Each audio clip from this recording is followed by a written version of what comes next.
Good evening, everyone out there on the interwebs. This is Ginger, and we are here with another episode of Fighting the Void. And joining me today is Sylvia Beachy. She is a former CPS worker, that's Child Protective Services for you plebes. And she's former. And she's going to tell us all about what she did there, why she left, and what it is that she's doing now. For those who are watching, this is an unusual pre-recorded episode of Fighting the Void, so you will not be able to interact and everything in the chat unless you want to interact with each other, in which case I say knock yourselves out. But for this, we won't be able to respond to any questions directly, just so you know what's going on up front. So, Sylvia, thanks for coming on the show. I know we worked hard to try to mesh our schedules a little bit, and we finally managed to do it, so this is good. Yes. Thank you, Eric. It's good to be on here. So I guess I just want to start with how I entered the foster care system. Yes, please.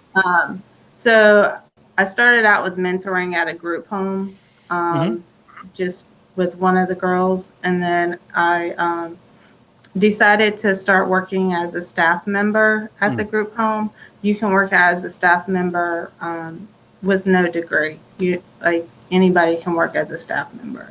Okay. All you have to do is follow procedures, and that's it. Some orientation training and that sort of thing. Right. Yeah, they do give you crisis management training. But the main goal with that is just to remain calm in all situations, right, and be able to calm down the situation, not escalate it. So that's how I started in foster care, was working for the group home, which was called Elts Aid More. And I've had another interview, which I've never mentioned the name of the group home that I worked for before. Okay. But it was called Elts Aid More, and the group home is privately owned. So they have one section that is for foster parents, and then one section that is for a group home. And it was girls 12 up to 21. And then they had independent living. So once they turned 18, they went into an independent living program as long as they were in school. Okay. So that's how I got started. What was it that you did when you were working with CPS in the foster care system? What was the kind of stuff you saw in a typical week? Okay, on a typical week, well,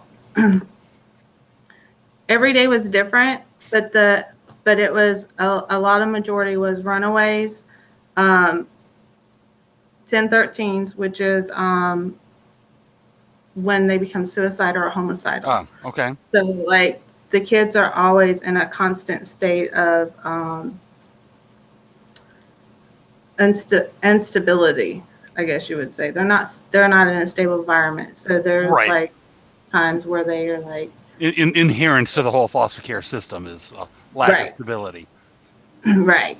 So runaways, 1013 fights. There was a ton of fights constantly, because you had a lot of different kids that came from different backgrounds, different homes, a lot of kids that were from different group homes. So you just had to constantly mediate between the girls, because they were always fighting over something. Okay. And I imagine they had to be monitored a lot more and stuff, especially if they hit that 1013 classification or whatever. Right. So 1013, you just call the police. They send an ambulance out. They take them to they take them to the hospital where they're assessed. Then they're sent over to the mental hospital for 5 to 7 days, where they're placed on medication, and then they're returned back. So I see. Okay. And apparently that happened fairly frequently. Daily basis, yes. And it can be a 1013 can happen while they're at school, while they're at the doctor's office, while they're if any time that they become aggressive, and the kids know that if they say I'm going to kill myself or I'm going to hurt you, then you have to call a 1013 in. You cannot, if you let it go, then that's on you. And you do have to like assess them, like, Hmm. well, how are you going to hurt them, or what is your plan? Do you have a plan? Um, and then that's when they send the ambulance and take them to the hospital. Okay. Okay. Now, as far as dealing directly with foster families and their kids, independent of the group home facility and everything, I assume that would be a fairly stressful situation fairly frequently. Yes, it is. The first 6 months is the hardest. Like the first 6 months, you're like, I don't know how I'm gonna get through this. But then it becomes such a routine Hmm. that you just become like automatic. Okay, this is what I need to do, and you just follow the procedures. I So imagine there's a lot of repetition in the way these things play out. yes, yes, it's basically to cover the foster parent and the group home or the Hmm. placement agency. Um, Okay. so you have to follow certain guidelines on that.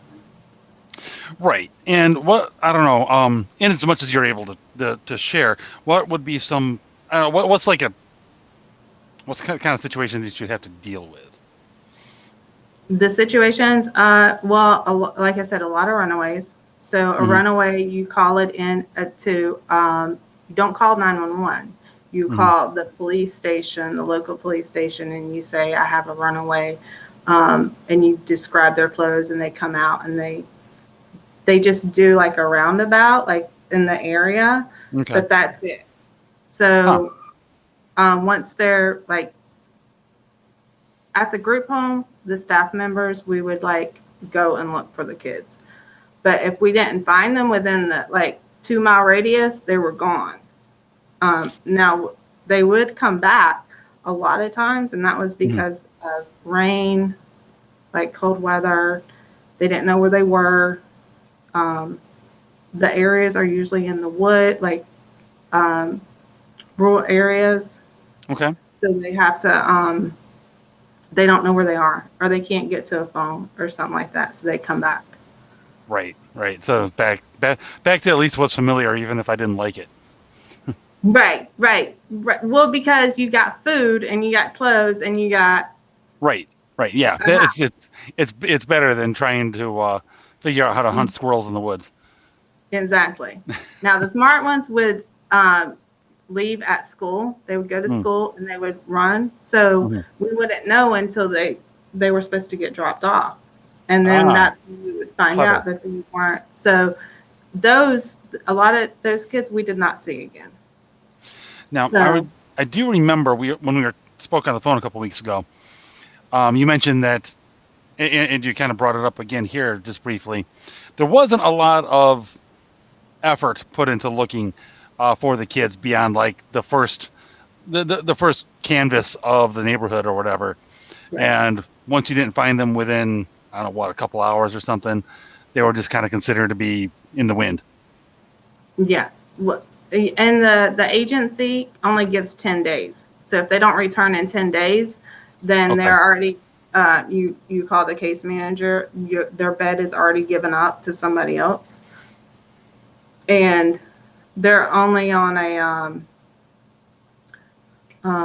trying to think of the name of the report where the police puts out for somebody to look for them, but Oh, they okay. don't. Yeah.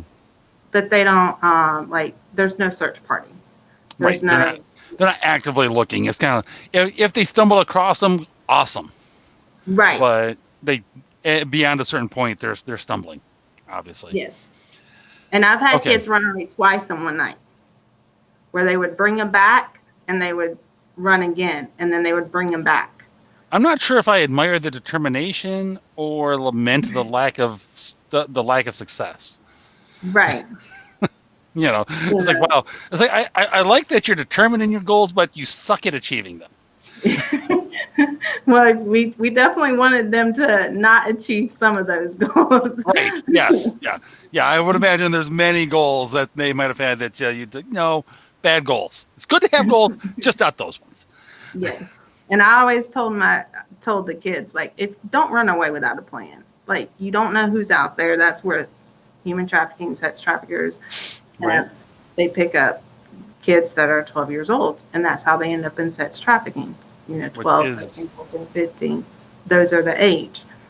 So I at least would try to tell my kids, like don't run out in the streets and get in the car with a stranger, because that's what they would do, is jump in the first car.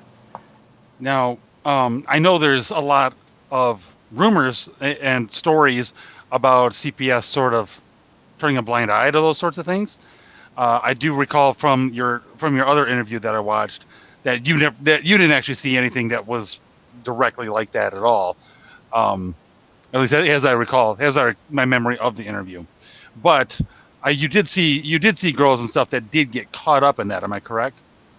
Yes, yeah, we had well, pretty much the majority of the kids that came through our facility were sexually abused kids, sexually trafficked, sexually abused in some form.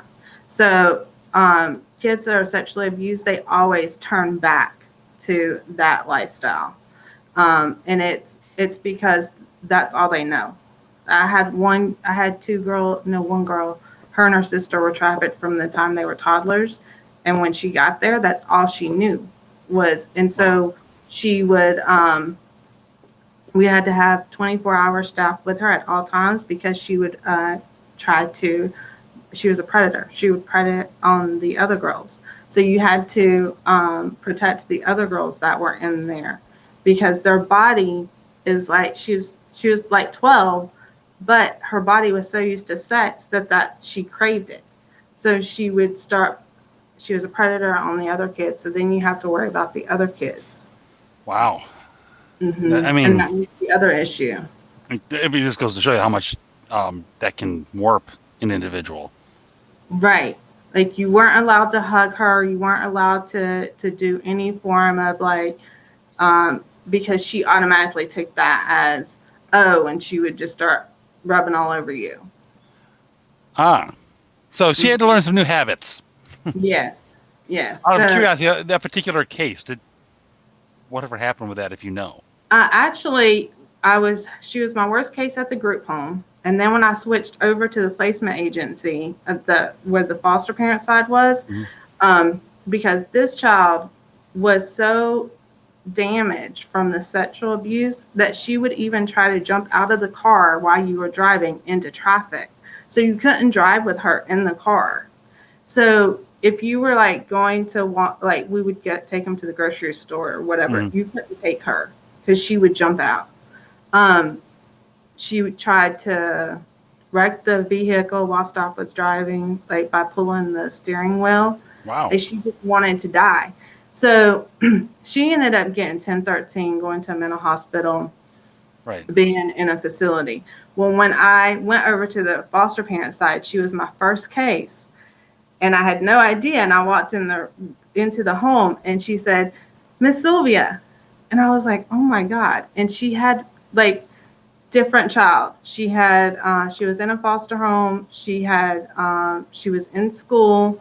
She was able to have a daily schedule, but it took that was years after I saw her. It was like I was Wow. there at 2 years, and then when I yeah, it was probably like 2 years when Okay. but that's what gave me hope. When I saw her, my first case, I was like, oh, okay, I'm doing something good. Because So a success. yeah, it was a success, because she had came from, and this child had suicidal. She had tried to hang herself. She tried every possible way to kill herself. Wow. It was the first time that I had to negotiate her out of like hanging herself, choking herself.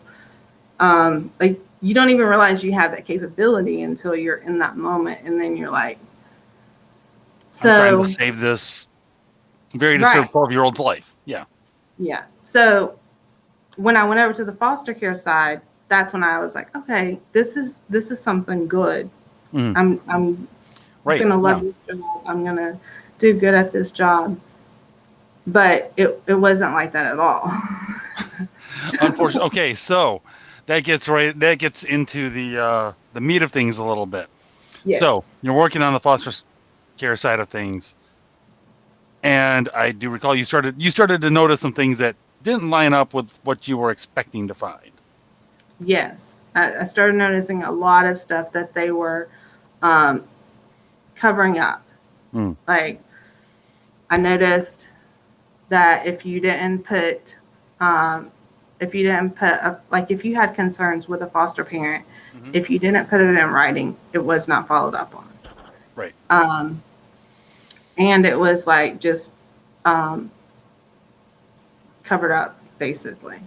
I say, was it But actually encouraged that you report on problems, or was it kind of let's find a broom in the nearest rug?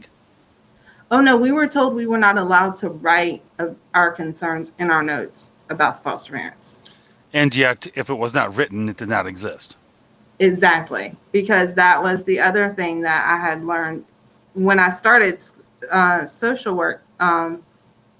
It was if it isn't written, it did not happen. If it's not in right, it didn't happen. Go So figure. that's how they control the narrative of it. Hmm. So if I had a concern, we would take it to our director. Hmm. They would talk about it in house. They would call the foster parent and say, hey, we have this concern, but nothing was done. Right. So We have a concern, but right. And they would just only a say, little you need to concerned. not yeah, you need to not do this anymore. Or you need to not, um, this was brought to our attention. But there was never in our notes, um, never What, brought to the case I was managers, gonna say, what kind of effect did that wind up having on the? none. Yeah, that's kind of what I figured. None at all, because that was another thing that I had concerns with was that I was going back and saying I have concerns with this foster parent, I have concerns with this foster parent, and oh, we'll handle it in house. They would call them, and then that was it. And then Yeah, sometimes you weren't even on that call. and I'm now. Would procedures dictate that you be on that call? Well, they had their own procedures. It seemed Would like the, let me rephrase that. Would the written procedures dictate that you be on that call? um, it should have been. Yeah. It should have been, but it should have also been in the notes, and it should have been. Uh, a lot of them should have been CPS reports. We were told some, like I, I learned from another case manager that I, as a mandated reporter, I don't Hmm. have to go to my supervisor to ask to tell them that I'm calling in a CPS report. I can call it in, but the way that they had it, we had to go to our supervisors and let them know about the CPS report, and then they would tell you if you called it in. So, for those who don't know, explain exactly what's a CPS report. What is it? What would trigger you to file one, and what would you expect to happen after filing one? Or what? Let me rephrase that. What should happen after you file one? Depending on what happens, but the like what the situation is. Hmm. But I can go into why I left. Yes. Was because the child told me that the foster parent was drinking and driving Hmm. with him and another child in the car. Hmm. What should have happened was um, call in a CPS report, remove the children immediately. CPS comes out, investigates. Depending on the investigation, they close the home. And then the placement agency gets points against them. Now, that goes against the score that they receive. So if Yep. they receive a low score, it closes the agency. So if they have too many foster homes that are closed, they go under. Right. Because So, you're not doing your job, so therefore we're going to shut you down. right. Gotcha. So, because if there's too many concerns with too many foster parents, there's a problem, right? Hmm. Yes. So, what One would they, think so. Yes. Yes. yes. So, what they do is they don't call in the CPS report. They have a meeting with the foster parent. And then they say, oh, we had that meeting with the foster parent, so she's not going to do it anymore. Yeah. So, and then Everything they is all hunky dory, and everybody smiled and nodded and said, "Oh, this thing that you don't like, whatever, drinking and driving, or whatever. I don't know, whatever else. I imagine there are all kinds of issues. Yes, there's a lot of different issues, and Yeah. it can be like mental abuse. Hmm. A lot of the foster, you might not see bruises, but there's a mental abuse there. Right.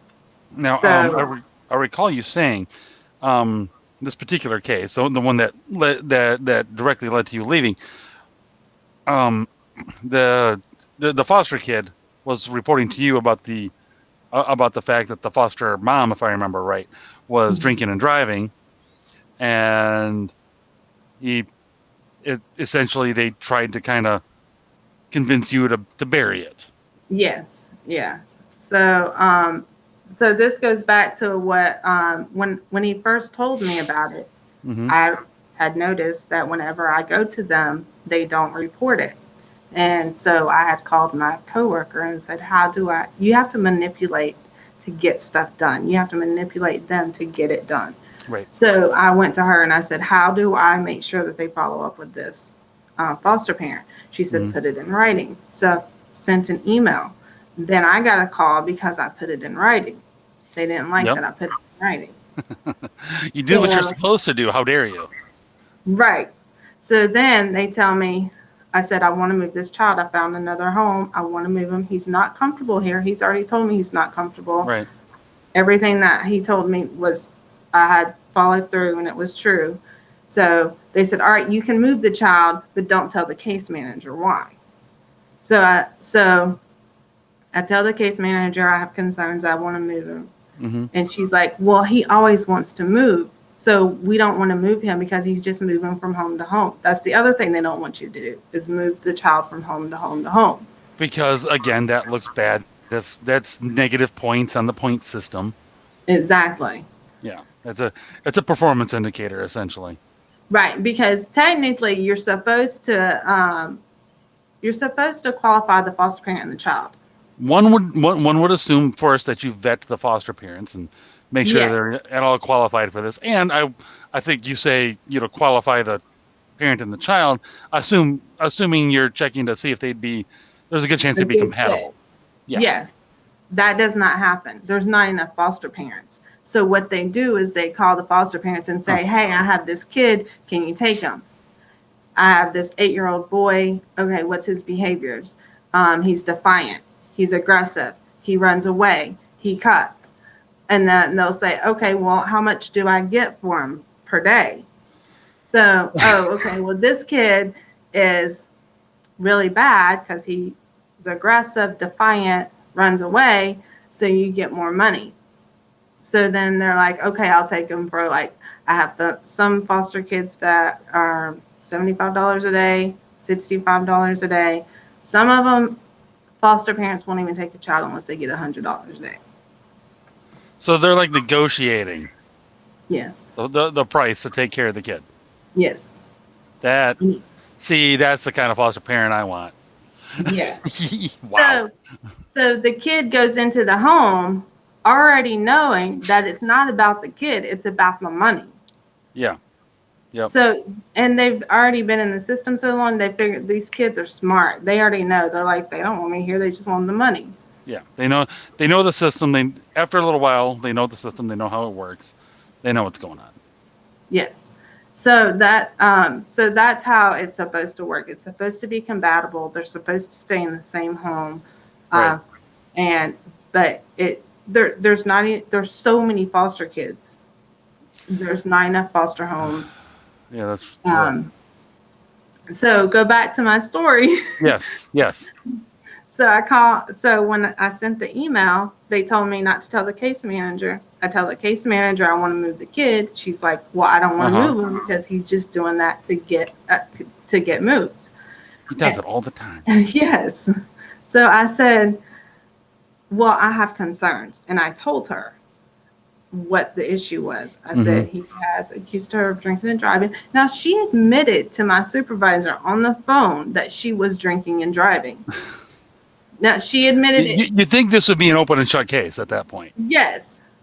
So case manager still did not want to move him. So we had to, whenever there is an issue where the kid wants to move, you have to have a team meeting, which Okay. is with the child. the Mm-hmm. case manager, the Right. CASA worker. He had a CASA worker, um, my supervisor, Okay. and the foster parent. So there's like 5 of us in the room. So I told the kid, I said, tell it in the team meeting. If you tell the case manager, she has to respond. She has to move you. She doesn't have a choice. Right. So now, Out of mind you, curiosity, are these meetings recorded? well, I started recording them. Very smart.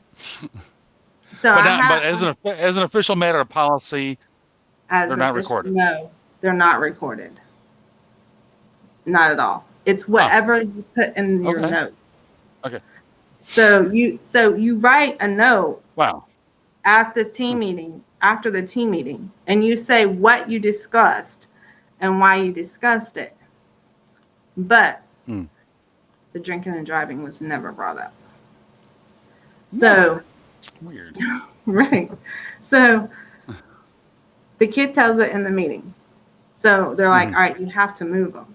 So now I get to move the child. Yep. So I go back and I'm like, well, I need to call in a CPS report. That should have been the first thing that I did was call in a CPS report. Mm-hmm. Mm-hmm. But they told me not to. And that I have on recording. I have that on the recording too. So I was like, but I'm a mandated reporter. So if something happens to another kid, then I can get in That's trouble on for it. you. Yeah. Yeah. So they even say, okay, well, we can't stop you from making the report. You can make the report. But they don't encourage me to make the report. So I didn't tell them, I just made the report. Right.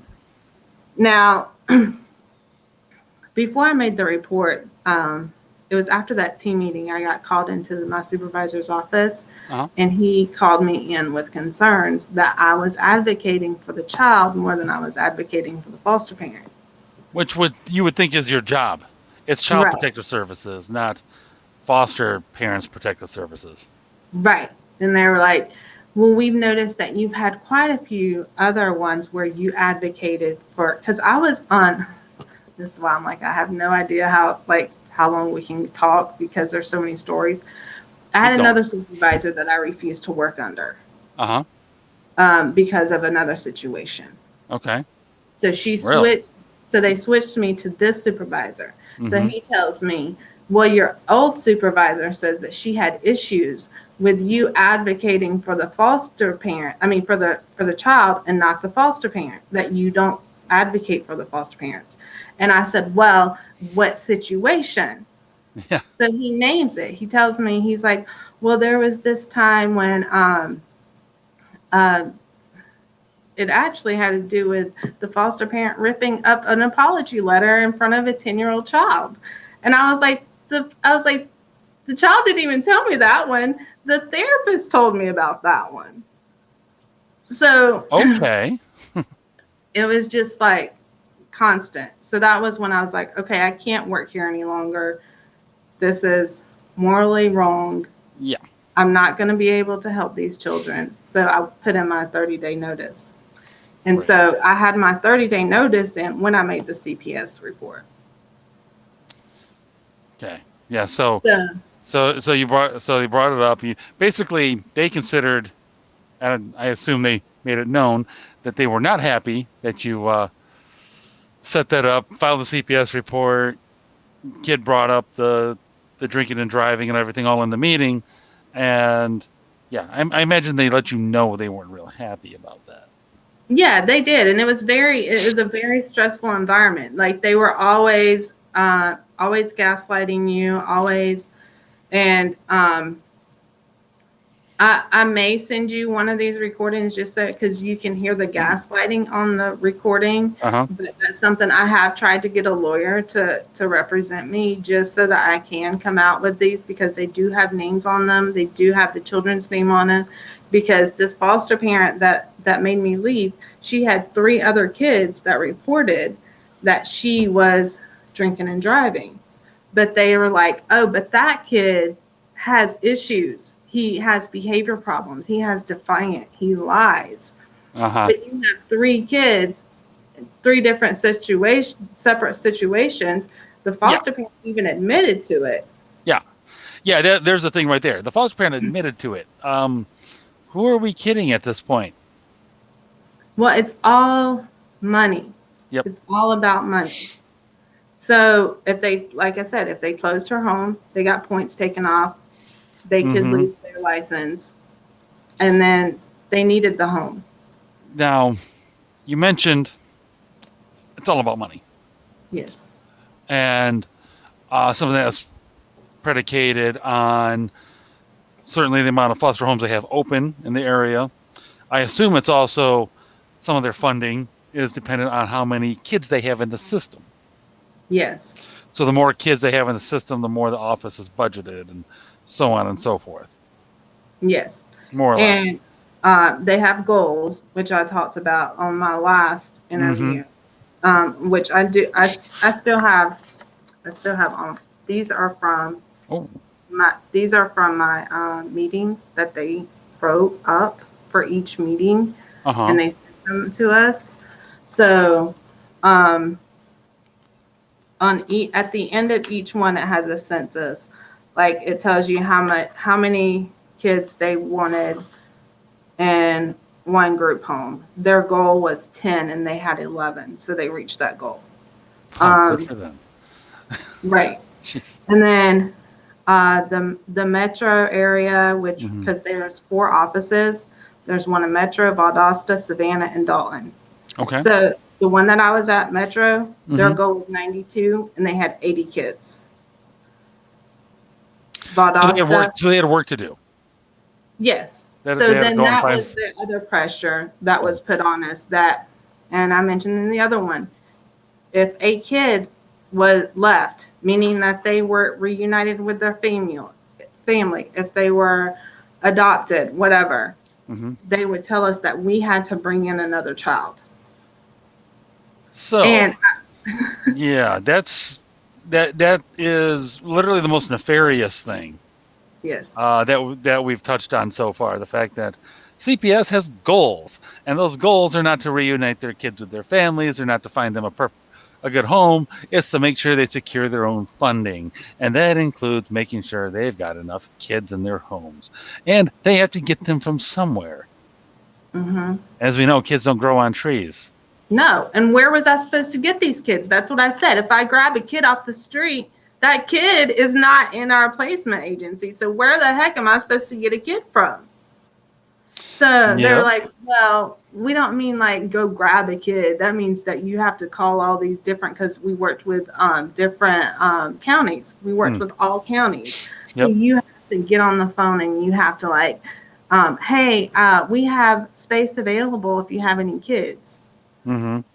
So, and I'm like, so it's about money. It's not about, now it's not about kids. So, and I put that in when I resigned, I put that in the letter. Yeah. That it was not the quality of care, or the quantity of kids was above the quality of care. Yeah, sounds like. Well, that's before we jump forward, let's go back just a little bit. And you mentioned quality of care. I remember that these kids, they would go from home to home, and they didn't have a whole lot. I think you said a lot of times you'd see them pack up their stuff to move from one foster home to the next in garbage bags, because they literally didn't have so much as a suitcase. Oh yeah, it's very rare that they come with a suitcase or a duffel bag. It's mostly garbage bags, and then their stuff gets. Some foster parents don't send all their stuff, so some of their stuff gets stuck.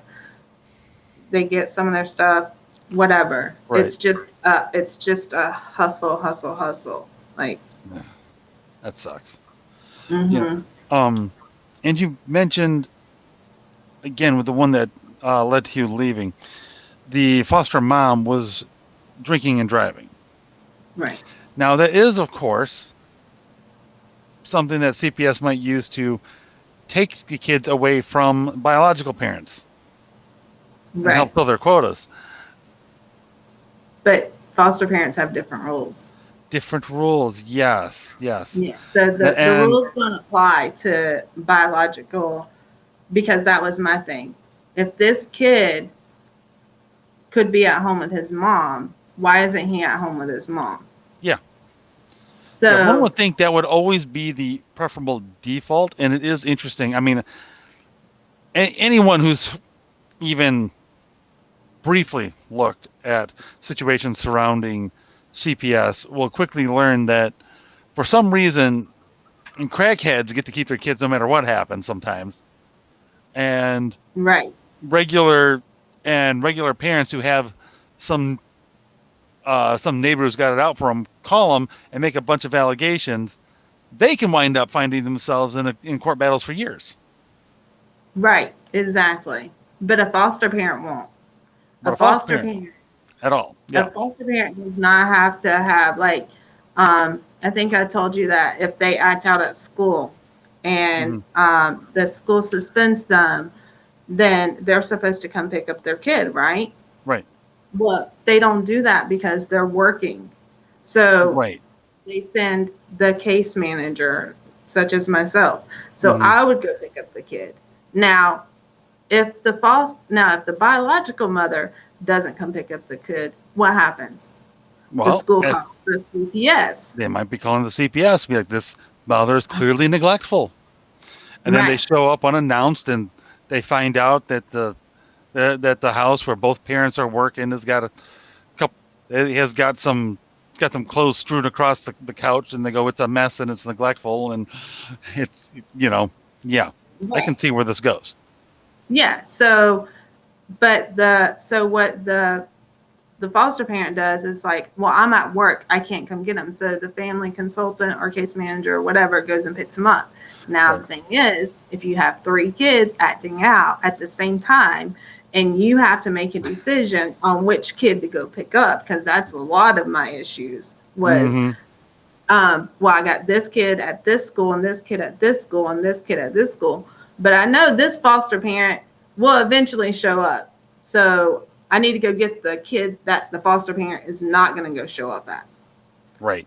So you can go get that kid. You got to kind of prioritize your day. Yeah, and you prioritize it by how the foster parents are. I say by So how big of a crap sandwich the given foster parent is. yes. So that was the other thing we talked about, was that I call the foster parent houses. They're not homes, Yes. because the kids are not they're not in the home. Like they literally would go to daycare before school, Yep. after school. And so they're at like daycare and school for 12 hours a day, from like 6 in the morning, 6 at night. They pick them up, give them food, Yep. send them to bed. I'll say that they maybe have dinner at the foster house, and they sleep, and then they wake up, and that's about it. And that's it. And then they're also, every other weekend, they go to respite home to give the foster parent a break. So they're shuffled from foster home to foster home. So That's there's no that. stability. Yeah, that's just nuts. I mean, it's no wonder some of these kids wind up being troubled in their lives, because, as you Yeah, said at the beginning, they don't have any sense of stability, and the system seems designed to ensure they don't have a sense of stability. right. It's Because the it's people just are crazy. more. Mm-hmm. So, so they have no stability. They just go from home to home to Mm. home, Yep. or, and then they're acting out. Hmm. And then, if they stay in one home, that's good, because they didn't disrupt that home. So I would have kids that would Right. disrupt every few months, or one kid who wouldn't stay in a home for 2 weeks. Now, why would you say that is? It's Why would the because kids act out like that? I mean, clearly some of these kids don't want a sense of stability. they don't want to be there. They don't want to Right. be in the foster care system. They don't. There's no nurture. There's no. I mean, like they hold everything at boundaries. Like you're not. They tell you you're not allowed to hug them. You're not allowed. when I would see a kid crying at school, I would go, "Do you need a hug?" And Mm-hmm. they'd be like, "Yes," and I would give them a hug. That's Mm-hmm. not recommended. So it's more of you have to like because um, you have to hold them at arm's length.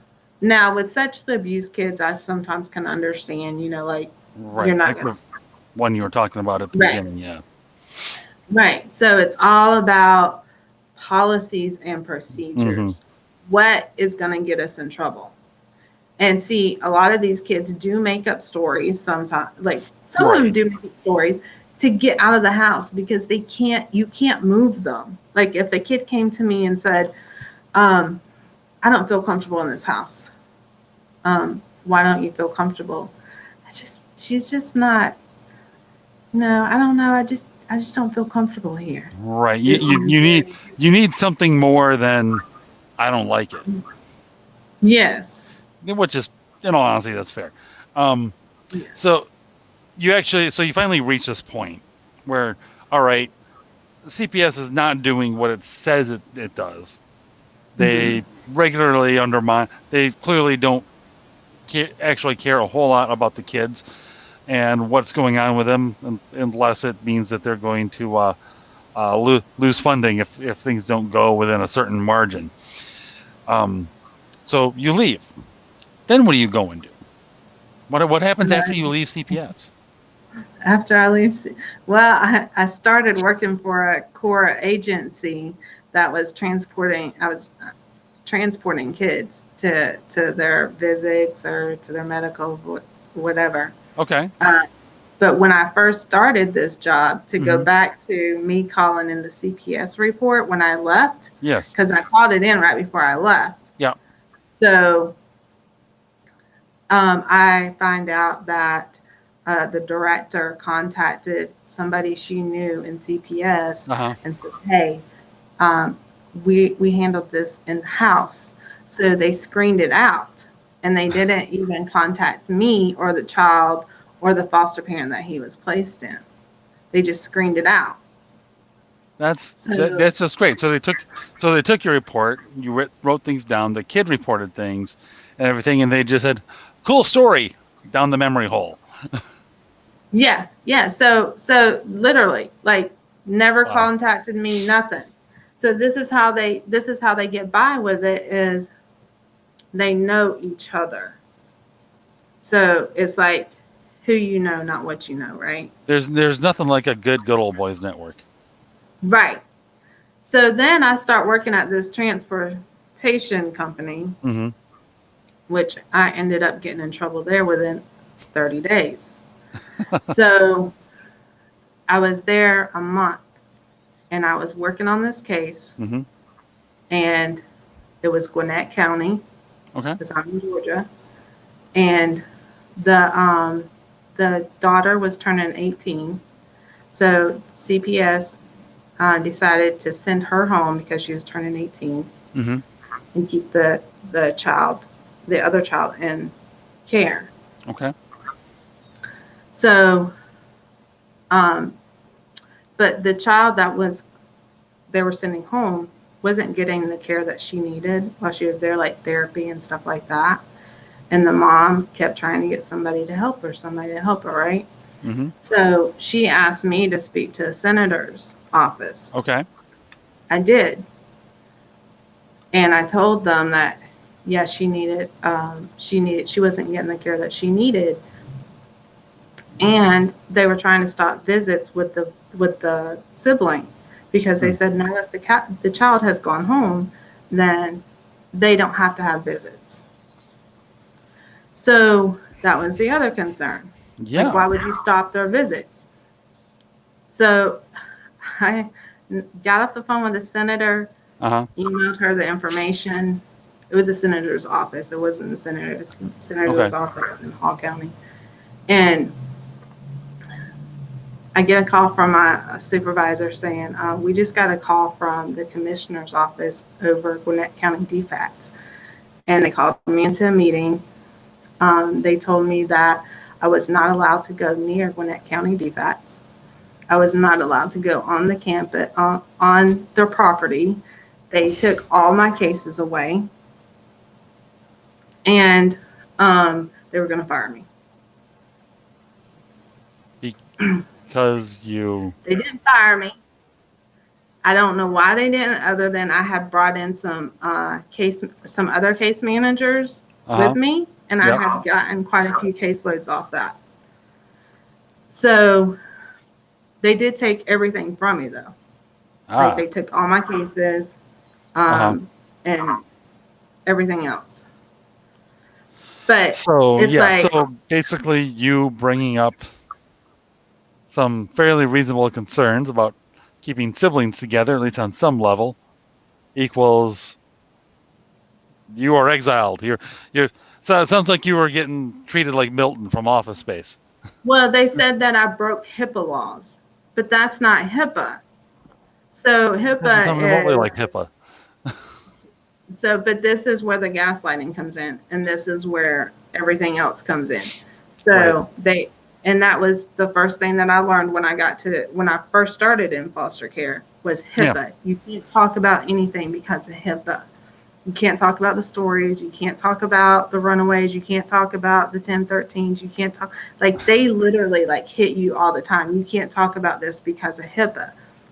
That's That not makes it. sense.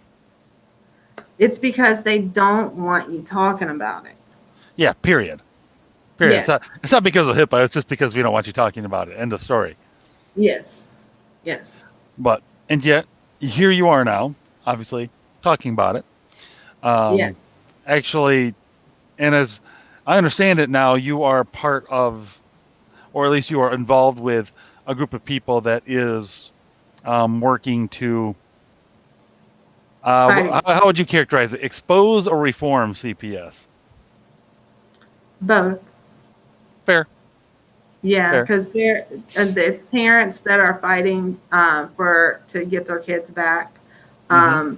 It's and when I first started watching some of these stories, I was like, they're not following the law, because like we were taught in social work school. I went to social work school. I Mm-hmm. was taught in social work school. I have a bachelor's in social work. Okay. The procedure. Right. Right. The way these things are supposed to go. Right. If it goes like it's supposed to, Mm-hmm. we wouldn't have the issues that we have. But they don't do that. No.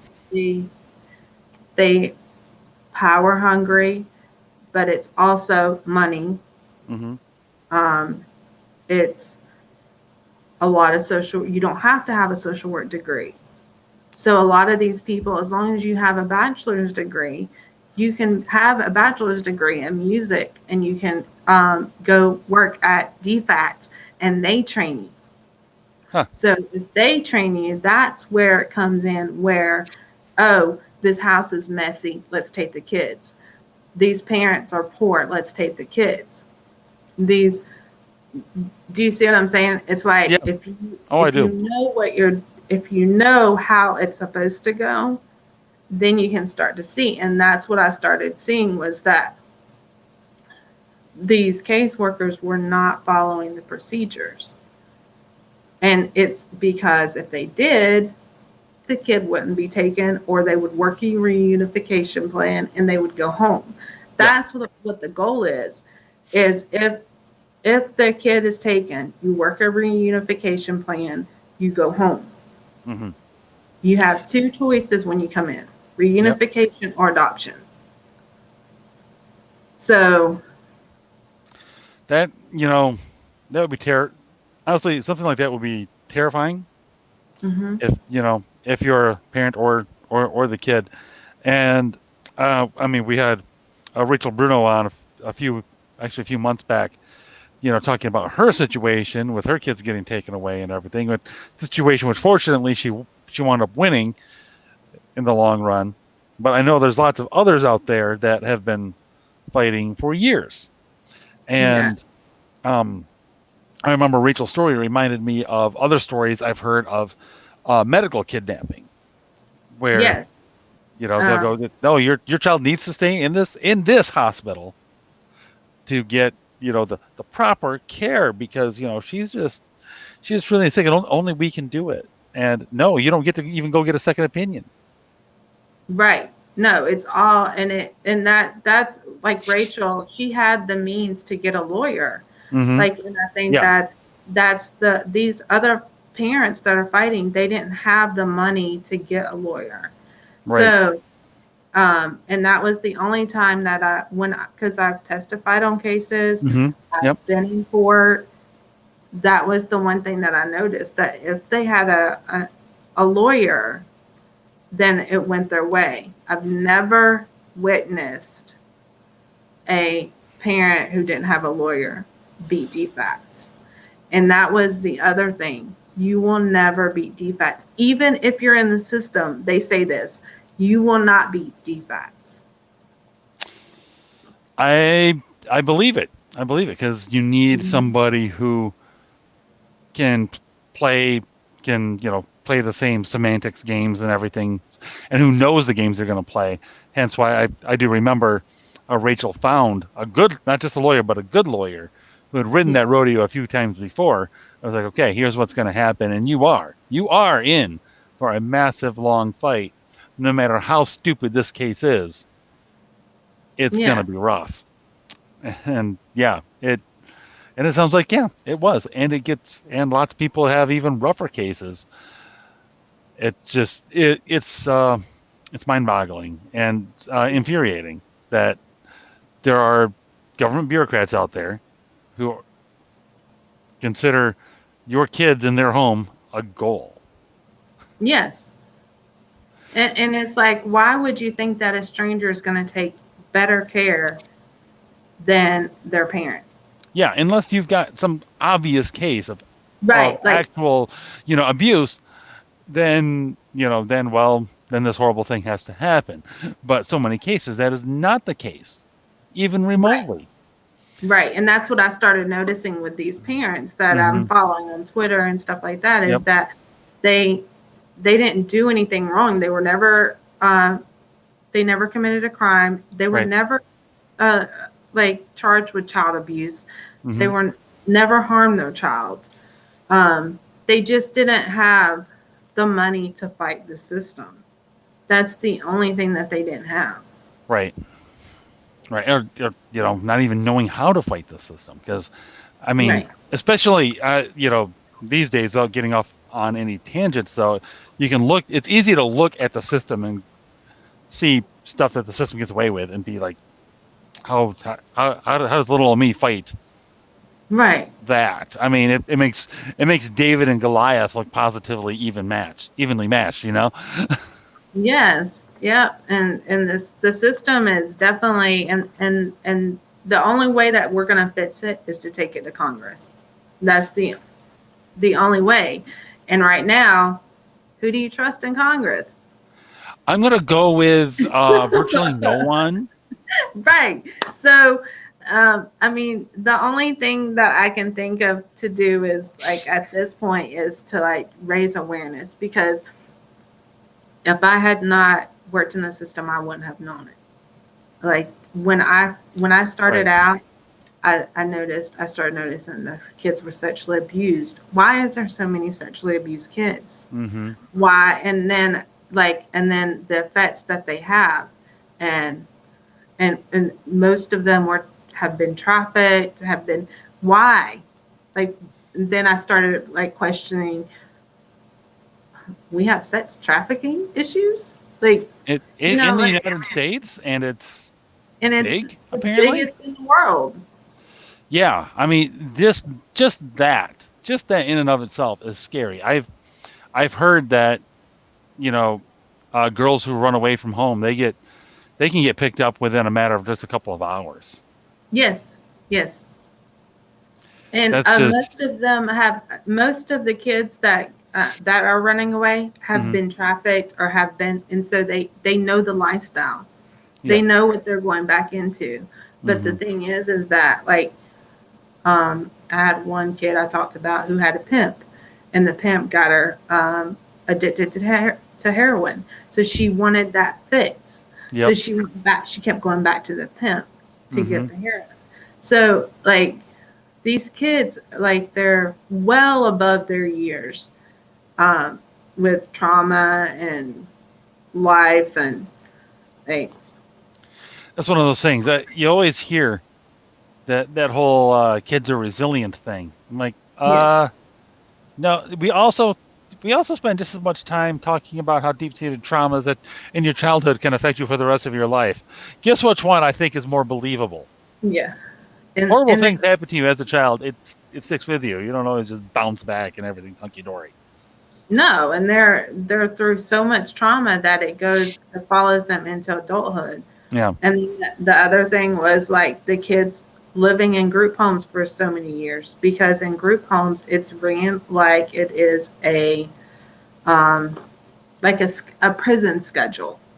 So you have like a set schedule. You get up, you make up your bed, Right. you get breakfast, you go to school, you come back, you have that Right. schedule. Well, if you're constantly in that state of mind, you're Hmm. not going to be able to function on your own. So Right. you're Right. going With to go to somebody bed. else regimenting your schedule for you. You know. Right. And I remember something you said too, where apparently foster kids that go through the foster system and become adults, they're actually more likely to have their kids taken away from them by CPS in the future. Yeah, some of the parents that are in the group, they grew up in foster care Hmm. and had kids. Now their kids are in there. Now, why would you say that is? I think it's because they don't have the means to fight the system, and they can also like they have a paper trail of the person. Like once the kid comes in, they have a paper trail, Uh-huh. right? Right. The paper trail says whatever they want it to say. So if the kid is defiant or Hmm. lies, and that's a lot of it. Oh, that kid lies. So that can't be true. So they All need of to, that will go to sort of character testimony down the road yes, if needed. yeah, it's character that Hmm. they go after. Yep. Yep. Not any actual allegations. Just this is believable because 10 years ago, James was little Jimmy, and little Jimmy, well, like all these people say, was a prick, Yeah, whether defiant. he was or not. Yeah. He didn't follow the rules. And Yeah. that's usually what it is defiance. So that Yep. was another thing. I don't know how much time we have. I don't know if we're running out of time. We're coming up, but go ahead. It's okay if things run long too. Okay. So defiance. They have a lot of kids that come in. Hmm. They go okay, so they go to the psychiatrist. They get diagnosed Yes. oppositional defiant disorder. Yes. Yes. Majority of the kids. We call it talking back, but yeah. Yeah, opposition. Exactly. Yeah. So they put them on medication. They Mm. get them therapy, um, behavior aids, um, whatever. But it's the core services that Hmm. are also making money off of this.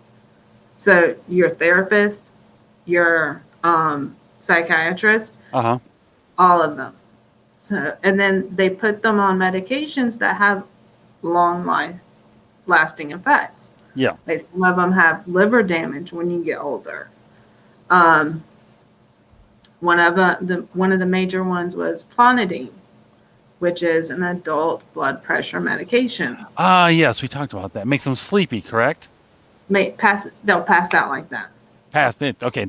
Very sleepy. Yes, yes. I've seen kids that are like jumping all around. Give them their medication, like Jeez. yeah, Yeah, and they're pumping that into the foster kids, ladies and gentlemen. Isn't that awesome? yeah. I'm sure there's 7, 8. no adverse side effects whatsoever. Oh yeah. I mean, and if you have a good psychiatrist, Hmm. they will work with them trying to get them off the medication because you're Good. not supposed to be on that medication for long term. Right. But of course, they're not all good ones. No, because it's money. It's yes, they get their kickbacks and everything from whichever company is making their preferred drug to prescribe. You know, and yeah, and of Yeah, and course, in then general, if they're billing insurance, the more things they can, more services they can provide, more prescriptions they can write, the more they can bill the insurance. I'm sure. yes, yep. It's a cycle. It's a whole cycle that is making money, but it's off the kid. They need that kid. Yeah, you're either you're either in the system making money or you're getting screwed. It's Yeah, what it kind of sounds like. pretty much. And then they have incentives like on on this meeting, it they have in here we were 60,000 short. Like, please focus on placing as many as possible and maintaining those homes. Like that's in the notes that they wrote. So, Awesome, awesome. Get out there and recruit some kids. hmm and then Wow. we wonder what's going on with our kids because they're like, no, I'm not doing this. Yeah. I don't feel comfortable here. I don't want to be here. I want to be at Right. home. And Yep. Now, before we do go, is there any is there any legislation before Congress right now, or is scheduled to come up before Congress in the near future that addresses any of these issues? no, I mean, the only one was it doesn't really even address all of those issues. But I mean, the only one was the one that Trump passed in 2018, which was the Families First Act, which Okay. goes back Okay. to um, the money going to the family so that the family can take care of them. Okay. Um, but states can opt out not to use that. And it did, and it didn't go. Georgia was holding off for 2 years, I think. And Wow. then um, the other thing in that Families First Act is that a child should not grow up in a group home. So they had to, because they're technically a group home should be where when it's over, the foster homes are overfilled, right? Hmm. Okay. So the kids go to the group home for Makes sense. 2. I know kids that are in a group home that have been there 7 years. Wow. Wait a minute. Did you say 2 weeks? Yeah, it's supposed to be like 2 weeks where they just have enough time to find them a home. So 2 weeks versus 7 years. Did you say? Hmm. See, that's in the power industry we call that a disparity, Yeah, a delta, if you will. yeah. So, Wow. and then just imagine they're getting paid $200 per day, if not more, for that. So, how much money has that one child? And then a lot of the other issues I noticed was that these kids were coming in had already been adopted. So they had been adopted, and the Hmm. adoptive family said, I don't want them, put them back in the system. Oh. Oh man, Hmm. So that's then, gotta suck for the kid. yeah. So the one kid that I'm thinking of now that's still in the group home, she's grown up there, but she was adopted when Uh she huh. was little. She doesn't remember her biological family, Right. but disrupted with the adoptive family back in the Hmm. foster. Wow. So it's That right even more. there. That I can't imagine how much it has to suck. You think you're good. You think you're finally home free, and then you know what? This is work. Get you whatever. Get it back to the back to the Yeah, foster home with you. they literally dropped them off at the CPS office. And I used to fuss about that because I said there should be consequences Yeah. for parents that adopt and then turn them back over to the system. There should be a consequence for I'm that. totally okay with there being some sort of consequence for that. I mean, Right. I'm a big fan of bringing back public floggings, for example. Right. It's like, if you're going to be that horrible of a person, Yes. you kind of deserve it. I'm sorry. Is both as punishment for you and a warning to others. Like, don't Yeah. be a prick. Yeah, it's beyond a prank. Let's just drop the kid off. Yeah. Wow. Yeah. So Yeah. it's That's in the class of things that might get my blood boiling just a little bit. yeah. So I was always in trouble. I can understand why. I can understand why. Well, at least now you have, uh, you're working now with people that are trying to fix this issue, these issues, I should say. And The problem is that it's so hard to get people to talk because like I've tried to get a lawyer for myself. right. I can't even find a lawyer for myself. Nobody will represent me. Oh, Um, I've had them say, "Oh, we'll refer you to somebody else," or "We don't handle this type of cases." I've mm. called journalists. I've called I can't remember which journalist it was, but she told me that they don't touch CPS because CPS comes after you. Well, you know what?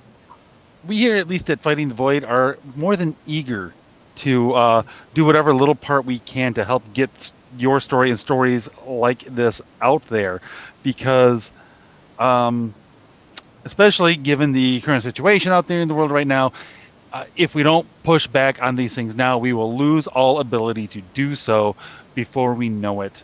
And it is long past time that more people start stepping up and taking a stand and say, no, this has to change, and it has to change freaking yesterday. Yeah. And yeah, so I'm glad. I'm Sylvia. I'm glad there are people out there like you who are telling the stories, like Rachel, who are willing to share their own horrible experience Mhm. with the system, and who and are coming together and trying to change it so this stuff doesn't happen to other people. Yeah. So, Sylvia, thank you so much for coming on and sharing a little bit of your story. We'll have to have you back on in the future to talk further and go a little bit farther in depth on some things. And in the meantime, everybody, where can people find you? Well, on Twitter, I'm on Twitter. I have to look. I think it's just. Let me look and see what my Twitter name is. I don't even know what my Twitter name. Didn't mean to put you on the spot. Because that's where I started out was Yeah. Twitter. I'm looking for my phone, but I think it's just S. Let me see. It's SBG1 at SBG1. Alrighty. And where can people find out more about some of the work that's being done to expose slash reform CPS and the foster care system and all that? I think no longer ignored has a good website that she started. That's who you found me through, right? Was it no longer ignored or was it? No longer ignored slash the forgotten American. Yep. That's the one who put me in touch with you and also with Rachel. And in fact, we're working on getting her on here in the near future as well. So go check those people out. Rachel Bruno, follow Sylvia on Twitter, look up No Longer Ignored, and learn a little bit about what's going on out there. It is not good. It's a little scary that certain government agencies have so much power over individuals' lives and that they can be ruined so much. So get out there, educate yourself a little bit, find out where you can help, even if it's just something simple like helping get the story out. And until then, until next time, keep fighting.